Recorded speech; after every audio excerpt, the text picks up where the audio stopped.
কেকগুলো তোমাদের সঙ্গে আমি কেটে দেখাচ্ছি।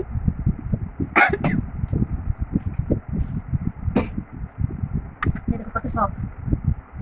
ভালো যদি লাগে লাইক করে সাবস্ক্রাইব করে ফলো করো, কমেন্ট করে জানিও কেকটা কেমন হলো। বিস্কুটগুলো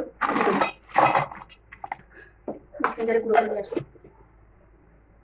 বড়ি বিস্কুটটা গুঁড়ো করে নিয়ে এসেছি, মিক্সারে বড়া থেকে নামিয়ে নেবো সব।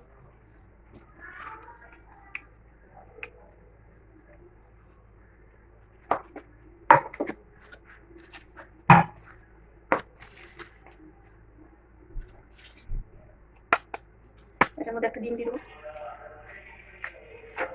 ডিমটাকে ফাটিয়ে নেবো। এটার মধ্যে দিয়ে দেবো কিছুটা দুধ, আর দেবো ঘি। আপনারা ইচ্ছা করে সাদা তেলও দিতে পারেন। দিয়ে দেবো হাফ চামচ বেকিং সোডা, ভালো করে আমি মিশিয়ে নেবো, জানি দানা দানা না থাকে।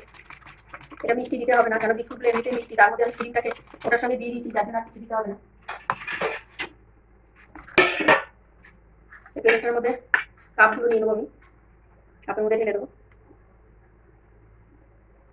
পুরো ভর্তি করবো না আমি।